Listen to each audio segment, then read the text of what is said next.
Hi dears, welcome back to my channel. ഇന്ന് ഞങ്ങൾ 4 പേരും ഒരു ഗേൾസ് ട്രിപ്പിന് പോവുകയാണ് കേട്ടോ. ഞങ്ങളുടെ കൂടെ ശിവാനിയും ഇച്ചുകുട്ടനും കൂടെ ഉണ്ട്.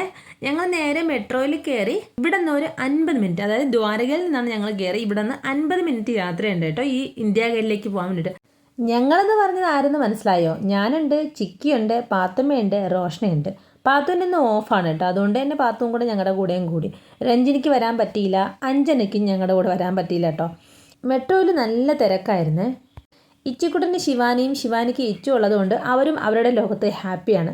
ഞങ്ങൾ ഭയങ്കര ഫ്രീ ആയിട്ടാണ് നടന്നത്, ഒരു ടെൻഷനും ഇല്ല കേട്ടോ. മുൻകൂട്ടി ഏതൊക്കെ സ്ഥലങ്ങളിൽ പോകണമെന്ന് പോലും ഞങ്ങൾ തീരുമാനിച്ചിട്ടില്ല. ഒന്ന് ഫ്രീ ആവുക, എല്ലാവരും കൂടെ ഒന്ന് പുറത്തു പോവുക, അത്രേ ഉദ്ദേശിച്ചിട്ടുള്ളായിരുന്നേ. ഞങ്ങൾക്ക് ഇറങ്ങേണ്ട മെട്രോ സ്റ്റേഷൻ സെൻട്രൽ സെക്രട്ടേറിയറ്റ് ആയിരുന്നു കേട്ടോ. അവിടെ ഇറങ്ങിയുണ്ടെങ്കിൽ ആദ്യം കണ്ടത് ഇലക്ട്രിക് സ്കൂട്ടറായിരുന്നു. പക്ഷെ നല്ല വിശപ്പ്, കഴിച്ചിട്ട് വന്ന് പോകാമെന്ന് കരുതി. ഒരാൾക്ക് 200 രൂപയാണ് കേട്ടോ. ഒരു സ്കാനറുണ്ട്, സ്കാൻ ചെയ്തതിന് ശേഷം ഞങ്ങൾക്ക് അതെടുത്തിട്ട് പോവാം. വീട്ടിൽ നിന്ന് ഇറങ്ങിയത് 10:45. അവിടെ നിന്ന് നേരെ മെട്രോ സ്റ്റേഷനിലെത്തി പാത്തുവിന് വേണ്ടി വെയിറ്റ് ചെയ്തു. അവിടെ നിന്ന് ഇറങ്ങിയപ്പോൾ 11:15. മെട്രോയിൽ കയറിയപ്പോൾ 11:15. അപ്പോൾ ഇവിടെ എത്തിയപ്പോൾ സമയം എത്രയാണെന്ന് അറിയാലോ? 12:15 കഴിഞ്ഞു. കുട്ടികൾക്ക് നല്ലോണം വിശക്കുന്നുണ്ടായിരുന്നു. അപ്പോൾ ആദ്യത്തെ ഞങ്ങളുടെ ഒരു ലക്ഷ്യം എന്ന് പറഞ്ഞാൽ കഴിക്കാനായിട്ട് ഒരു സ്വസ്ഥമായിട്ടുള്ള സ്ഥലം കണ്ടെത്തുക. ഇന്ത്യ ഗേറ്റ് മുതൽ രാഷ്ട്രപതി ഭവൻ വരെ ഇതുപോലെ വെള്ളം ക്രമീകരിച്ചിട്ടുണ്ട്. ഇതിൻ്റെ ഇടയ്ക്ക് ചെറിയ ഫൗണ്ടെയിൻ ഉണ്ട്, പക്ഷേ അത് വലിയ ഫൗണ്ടെയിൻ ഒന്നുമല്ല, അതുകൊണ്ട് വലിയ ഭംഗിയൊന്നുമില്ല കാണാൻ വേണ്ടിയിട്ട്. ഈ ഒരു പാലം കടന്ന് അപ്പുറത്ത് പോയാൽ അടിപൊളിയായിട്ട് ലോണ് സെറ്റ് ചെയ്തിട്ടുണ്ട്. നമുക്ക് അവിടെ ഇരുന്ന് വിശ്രമിക്കാം. ലോണ് സെറ്റ് ചെയ്താൽ മാത്രം പോരല്ല, അതൊന്ന് മെയിൻറ്റെയിൻ ചെയ്യേണ്ട. അപ്പോൾ അത് ആ ഗ്രാസൊക്കെ ഒന്ന് കട്ട് ചെയ്ത് ക്രമീകരിച്ച് കൊണ്ടുപോകാനും പ്രത്യേക ആൾക്കാരവിടെ ഉണ്ട് കേട്ടോ, ജോലിക്കാരുണ്ട്. ആദ്യം കുറച്ച് ബാച്ചുകാരൊന്ന് അതൊന്ന് വെട്ടുന്നുണ്ട്. പിന്നെ ഈ വണ്ടിയിൽ ആൾക്കാർ വന്നിട്ട് അതിനൊന്ന് ക്ലീൻ ചെയ്ത് ആ വെട്ടിയിട്ടിരിക്കുന്ന പുല്ലിനെയൊക്കെ ഒന്ന് ക്ലീൻ ചെയ്തിട്ട് പോകുന്നതും കണ്ടേട്ടോ. പൂക്കൾ ഒരുപാട് കാണുമെന്ന് പ്രതീക്ഷിച്ച് വന്നതായിരുന്നു കേട്ടോ, പക്ഷേ തെറ്റിപ്പോയി. ഇപ്പോൾ ഇവിടെ ചൂട് തുടങ്ങി കേട്ടോ, തണുപ്പ് സീസൺ അങ്ങ് തീർന്നു. അതുകൊണ്ട് തന്നെ അവിടെ ആയിട്ട് മാത്രമേ പൂക്കളൊക്കെ ഉള്ളൂ. ഇപ്പോൾ ഫുഡ് കഴിക്കാനുള്ള സ്ഥലം കണ്ടെത്തി. ഞങ്ങൾ വീട്ടിൽ നിന്ന് തന്നെ ഫുഡ് കൊണ്ടുവന്നിട്ടുണ്ടായിരുന്നു, അത് ഞങ്ങൾ തന്നെ കഴിക്കുമായിരുന്നു. ഇത് കണ്ടോ, അവിടെ ലോൺ നനയ്ക്കാൻ വേണ്ടിയിട്ട് വെള്ളത്തിൻ്റെ സെറ്റപ്പാണ് കേട്ടോ. പിള്ളേർ അതിലായി കുറേ സമയം കളി. പിന്നെ ചൂട് സമയമില്ല, അതൊരു രസം തന്നെയാണല്ലേ.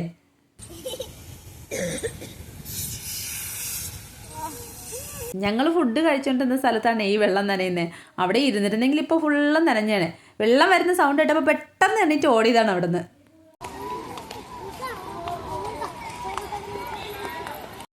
അങ്ങനെ ഞങ്ങൾ ഇന്ത്യ ഗേറ്റിൻ്റെ അടുത്തെത്തിയിട്ടുണ്ട് കേട്ടോ. അടുത്തെന്ന് വെച്ചാൽ ഇവിടെ നിന്ന് ഇത്തിരി ദൂരമൊന്നുമല്ല, കുറേ ദൂരം നടക്കണം. ഇന്ത്യ ഗേറ്റിൻ്റെ നേരെ ഓപ്പോസിറ്റ് ആയിട്ടാണ് നമ്മുടെ രാഷ്ട്രപതി ഭവൻ ഇരിക്കുന്നത്. രാഷ്ട്രപതി ഭവൻ്റെയും ഇന്ത്യ ഗേറ്റിൻ്റെ ഇടയിലുള്ള ഈ ഒരു റോഡിനാണ് കർത്തവ്യപഥ് എന്ന് പറയുന്നത്. ഈ കർത്തവ്യപഥിൽ വെച്ചിട്ടാണ് ഇൻഡിപെൻഡൻസ് ഡേക്ക്, റിപ്പബ്ലിക് ഡേക്കും ഒക്കെ പരേഡ് നടക്കാറുള്ളത്. ഫുഡൊക്കെ കഴിച്ചതിന് ശേഷം ഞങ്ങൾ കുറേ സമയം അവിടെ റെസ്റ്റ് എടുക്കാൻ വേണ്ടി നിന്നായിരുന്നു. പക്ഷേ റെസ്റ്റ് അല്ല, അവിടെ ശരിക്കും ഞങ്ങൾ റീൽസ് എടുത്തു. 2-3 റീൽസൊക്കെ എടുത്ത് ഭയങ്കര ഹാപ്പി ആയിട്ട് എല്ലാം മറന്ന് അവിടെ കുറേ സമയം ഞങ്ങളെല്ലാവരും ഉണ്ടായിരുന്നു. ഏത് സ്കൂളിൽ നിന്ന് പിള്ളേരൊക്കെ വന്നിട്ടുണ്ട്, എന്നാൽ യൂണിഫോമൊക്കെ ഇട്ട് നടക്കുന്നുണ്ടോ. അത് കഴിഞ്ഞപ്പോൾ ഞങ്ങൾക്ക് കുറച്ചുകൂടെ ക്ഷീണം തോന്നി. റീൽസൊക്കെ എടുത്തല്ലേ 2-3 എടുത്തു. അതിൻ്റെ ക്ഷീണം കാരണം വെയിലും ഉണ്ടെന്നല്ല. അതുകൊണ്ട് ഇപ്പം ഞങ്ങൾ ഇരിക്കുന്നത് തണലാണ്, പക്ഷേ റീൽസ് ചെയ്യാൻ വേണ്ടി കുറച്ച് ഇന്ത്യ ഗേറ്റ് കാണാൻ കണക്കിന് ഞങ്ങൾ നിന്നിട്ടുണ്ടായിരുന്നു. അപ്പോൾ നല്ല വെയിലായിരുന്നു. അതുകൊണ്ട് ഇച്ചിരി തണുപ്പിന് വേണ്ടിയിട്ട് ഐസ്ക്രീം ഓർഡർ ചെയ്ത് ബ്ലിങ്കിറ്റിൽ നിന്ന് ഓരോരുത്തർക്ക് അവരവർക്ക് ആവശ്യമായ ഫ്ലേവർ ആയിരുന്നു കേട്ടോ. അങ്ങനെ ഓർഡർ ചെയ്ത് വന്നു, കിട്ടി, സന്തോഷമായിട്ട് ഞങ്ങൾ എല്ലാവരും കൂടെ ഇരുന്ന് കുടിച്ചു.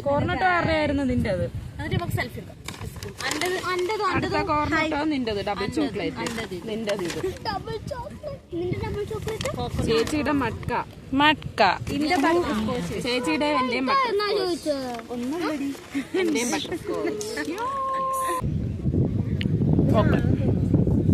ഇന്ത്യ ഗേറ്റ് ഇങ്ങനെ കാണുമ്പോൾ തോന്നും കുറച്ച് ദൂരം നടന്നാൽ മതി. അല്ല കേട്ടോ, ഇതുപോലെ ഇടയ്ക്കിടയ്ക്ക് കുറേ റോഡുണ്ട്. ആ റോഡെല്ലാം മറികടന്ന് അടുത്ത സ്ഥലത്തോട്ട് പോകുമ്പോൾ വീണ്ടും ദൂരമുണ്ട് അങ്ങനെ നടക്കാൻ വേണ്ടിയിട്ട്.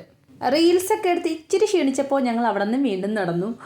ഇനി കുറച്ച് ആൾക്കാരൊക്കെ കണ്ടു തുടങ്ങിയിട്ട് ഇന്ത്യ ഗേറ്റിൻ്റെ ഏകദേശം അടുത്ത് വന്നല്ലോ, അതുകൊണ്ട് അങ്ങനെ കുറച്ച് ദൂരം നടന്നപ്പോൾ അവിടെ പോർട്രേറ്റ് സ്കെച്ച് എടുക്കുന്നുണ്ടായിരുന്നു കേട്ടോ. അതിന് നമ്മുടെ മുഖം നോക്കിയിട്ട് വരയ്ക്കൂലേ, അങ്ങനെ സ്കെച്ച് ചെയ്യുന്ന ആൾക്കാരൊക്കെ ഉണ്ടായിരുന്നു. ഞങ്ങൾ അവിടെ അടുത്ത് വരയ്ക്കാനൊന്നും പോയില്ല. പക്ഷേ ഇപ്പുറത്തെ ഫോട്ടോ എടുക്കുന്ന ഒരു ടീം ഉണ്ടായിരുന്നു കേട്ടോ. അപ്പോൾ ഞങ്ങൾ 4 പേരും പിള്ളേരുമായിട്ട് നിൽക്കുന്ന ഫോട്ടോസ് 1-2 എടുത്തിട്ടുണ്ടായിരുന്നു.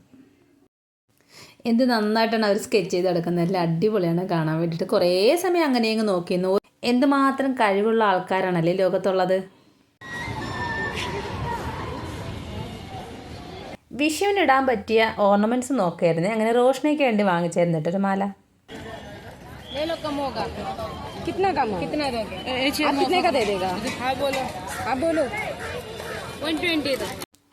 അങ്ങനെ ചിക്കി 50 രൂപ പറഞ്ഞ സാധനം റോഷ്നയുടെ നല്ല ഇടപെടൽ കാരണം 80 രൂപയ്ക്ക് വാങ്ങിച്ചിട്ട് ഞങ്ങൾ അവിടെ നിന്ന് പോയേട്ടോ.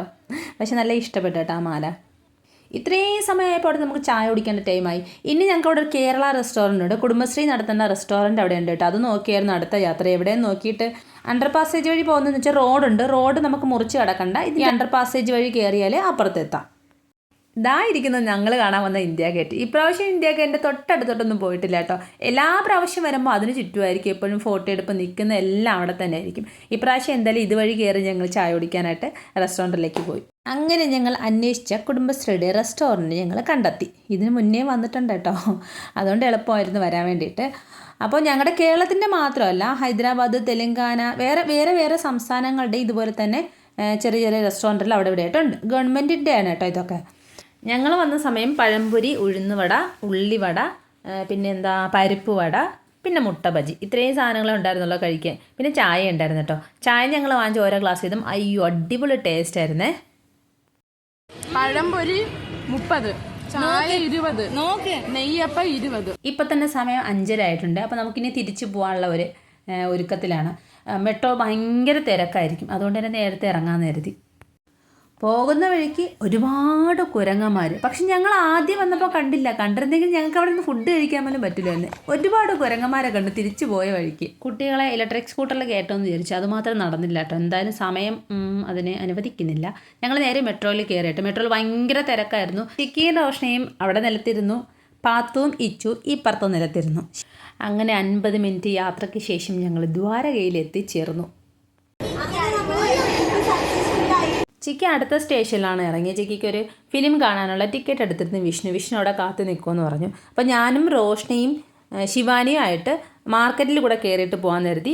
പാത്തുവിൻ്റെ വീട് വേറൊരു റൂട്ടാണ് കേട്ടോ. അങ്ങനെ പാത്തു ഇതുവഴി അങ്ങോട്ട് ടാറ്റ പറഞ്ഞിട്ട് പോയി. ചില ആൾക്കാർ കേരളത്തിനെയൊക്കെ ഒരുപാട് കുറ്റം പറയില്ലേ, റോഡ് പൊട്ടിപ്പൊളഞ്ഞു കിടക്കണം, ഇതെന്തോ റോഡ്, ഒരു പുരോഗമനമില്ല എന്നൊക്കെ പറയൂലേ. എന്നാൽ ഡൽഹിയിലും അങ്ങനത്തെ സ്ഥലമുണ്ട്. നിങ്ങൾ വരുന്ന മെയിനായിട്ടുള്ള ഭാഗങ്ങളൊക്കെ നല്ല അടിപൊളിയായിരിക്കും. അല്ലാതെ ഇതുപോലത്തെ ഗ്രാമപ്രദേശങ്ങളിൽ ഇതുപോലത്തെ റോഡുണ്ട് കണ്ടോ. ഇത് എപ്പോഴും സ്ഥിരമായിട്ട് ഇവിടെ വെള്ളക്കെട്ട്, മഴയുണ്ടേലും ഇല്ലേലും. ഇനി ഡ്രെയിനേജ് എന്തെങ്കിലും ആണോ എന്ന് അറിഞ്ഞൂടാ, പക്ഷേ എപ്പോഴും വെള്ളക്കെട്ടാണ്. അതും പോലീസ് സ്റ്റേഷൻ്റെ നേരെ ഫ്രണ്ടിൽ. ഇതാണ് പോലീസ് സ്റ്റേഷൻ കണ്ടോ ഇങ്ങനെ. അപ്പോൾ മനസ്സിലായി എല്ലായിടത്തും ഉള്ളതാണ് കേട്ടോ ഈ റോഡിൻ്റെ പ്രശ്നങ്ങളൊക്കെ, നമ്മുടെ കേരളത്തിൽ മാത്രമല്ല. ഇതുവഴിയാണ് ഞാനും റോഷനയും ഡെയിലി ഞങ്ങളുടെ ഭർത്താക്കന്മാരെ ഡ്യൂട്ടിക്ക് പോകാൻ വേണ്ടി കൊണ്ടുവിടാൻ വരുന്നത്. വണ്ടിയിൽ ഇങ്ങനെ അങ്ങ് വരും അഡ്ജസ്റ്റ് ചെയ്ത്. മഴ സമയത്ത് മാത്രമാണെങ്കിൽ ആ മഴവെള്ളം എന്ന് പറയാം. ഇത് മഴ സമയത്തല്ല, മഴ ഇല്ലേലും ഇവിടെ ഇങ്ങനെ വെള്ളം കിട്ടുന്നുണ്ട്. എത്ര ദൂരമാണ് ഇങ്ങനെ വെള്ളക്കെട്ടുള്ളതെന്ന് കണ്ടോ. ഭയങ്കര ബുദ്ധിമുട്ടാണ് യാത്ര ചെയ്യാൻ വേണ്ടിയിട്ട്.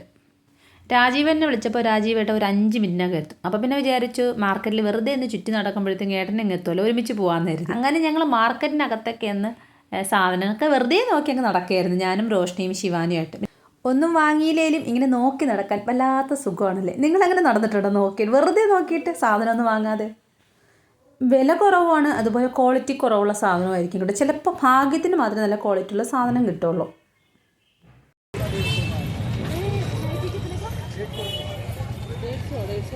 രാജീവേട്ട ഉടനെ തന്നെ എത്തി കേട്ടോ. അപ്പോൾ രാജീവേട്ടൻ ഉണ്ടെങ്കിൽ പച്ചക്കറി വാങ്ങിക്കാൻ ഒന്ന് ശരിയാവുള്ളൂ. കാരണം വേറെ ഒന്നുമല്ല, നമ്മുടെ സംസാരം കേട്ടോ, ഹിന്ദിയിൽ നമ്മുടെ സംസാരം കേൾക്കുമ്പോൾ തന്നെ അറിയാം സൗത്തിൽ നിന്ന് വന്നതാണെന്ന്. അപ്പോഴേ നമ്മളെ പറ്റിക്കും കേട്ടോ, റേറ്റ് കൂട്ടി പറയും. അങ്ങനെ വീട്ടിലത്തേക്ക് ആവശ്യമുള്ള പച്ചക്കറി, ഫ്രൂട്ട്സ് ഇങ്ങനെയൊക്കെ വാങ്ങിച്ച് ഞങ്ങൾ 4 പേരും കൂടെ വീട്ടിലേക്ക് നടന്നങ്ങ് പോയി. ഇടയ്ക്ക് വെച്ച് ശിവാനിക്ക് ഐസ്ക്രീം വേണമെന്ന് പറഞ്ഞു. പിന്നെ ശിവാനിക്ക് വേണമെന്ന് പറഞ്ഞപ്പോൾ ഞങ്ങൾക്കും കൂടെ കിട്ടി. അതും കഴിച്ചിട്ട് മെല്ലെ അങ്ങ് ഞങ്ങൾ വീട്ടിലെത്തി. ഇന്നത്തെ ഞങ്ങളുടെ ഗേൾസ് ഔട്ടിൻ്റെ വിശേഷങ്ങൾ ഇത്രയേ ഉള്ളൂ കേട്ടോ. അപ്പോൾ എൻ്റെ വീഡിയോ കണ്ട് എന്നെ സപ്പോർട്ട് ചെയ്യുന്ന എല്ലാവർക്കും എൻ്റെ ഹൃദയം നിറഞ്ഞ നന്ദി. Thank you for watching.